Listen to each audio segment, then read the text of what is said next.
Today, discuss about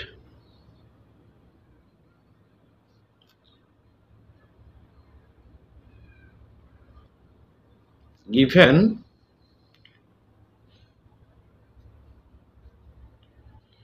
card met weight অথবা আমরা lab ওয়েটও বলতে পারি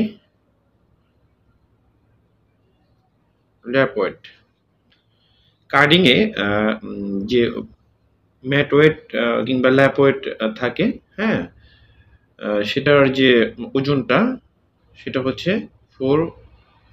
540 গ্রাম পার মিটার। এটা কম বেশি হতে পারে হ্যাঁ। তো এখন 540 গ্রাম মিটার 540 গ্রাম পার মিটার অর্থাৎ এই যে ল্যাব ওয়েট কিংবা ম্যাট ওয়েটকে হ্যাঁ গ্রাম বাই মিটার দ্বারা প্রকাশ করা হয়। এরপর হচ্ছে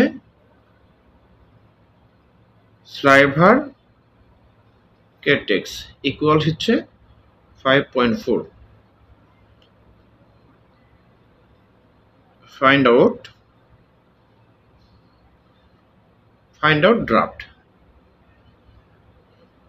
ড্রাফট ইকুয়াল হচ্ছে হোয়াট, অর্থাৎ এখানে ড্রাফট বের করতে হবে। তো প্রথমে আমরা এই স্লাইভার কেটেক্স এটাকে আমরা কেটেক্স থেকে আমরা হ্যাঙ্গে নিব, ঠিক আছে। স্লাইভার কেটেক্স আছে কত 5.4, তাহলে 0.5905 ডিভাইড বাই কত 5.4 যদি আমরা ক্যালকুলেশন করি তাহলে আমরা পাবো হচ্ছে 0.109। এটা পেলাম আমরা কি স্লাইভার হ্যাঙ্ক পেলাম। এরপর হচ্ছে gram per metre of sliver equal 0.59 divide by 0.109, ঠিক আছে। 0.109, তাহলে আমরা যদি এটাকে ক্যালকুলেশন করি তাহলে আমরা পাবো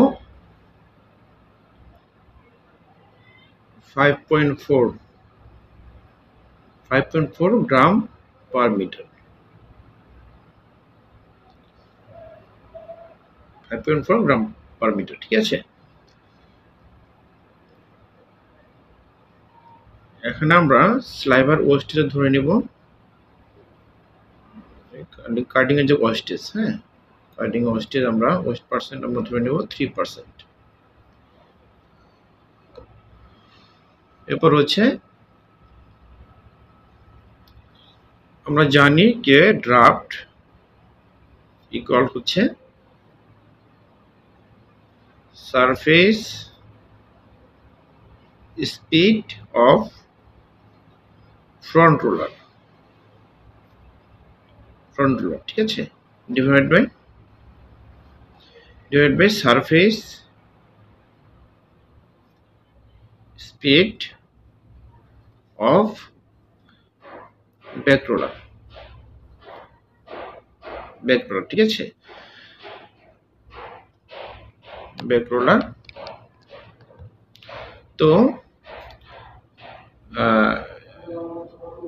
এখানে কয়লার গ্ল্যান্ডার রোলার যে আছে সেখানে কিন্তু এই এর মাঝে কিন্তু সাধারণত এই স্পিডটা হ্যাঁ মানে ভ্যারি করে, ঠিক আছে।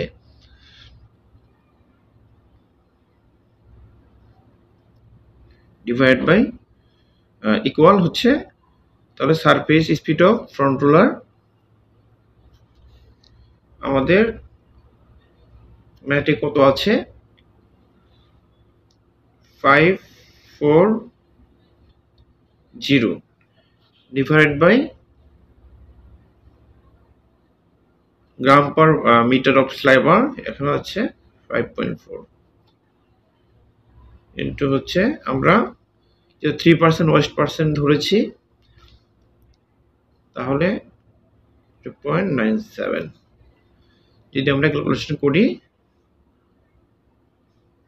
তাহলে পাবো 97 টোটাল ড্রাফট হচ্ছে আমাদের 97 ঠিক আছে। তো হচ্ছে আজকের টপিক, আশা করি বুঝতে পেরেছেন। আজকে এই পর্যন্তই, পরবর্তীতে নতুন একটি টপিক নিয়ে দেবো ইনশাল্লাহ। ততক্ষণ ভালো থাকবেন, আল্লাহ হাফিজ।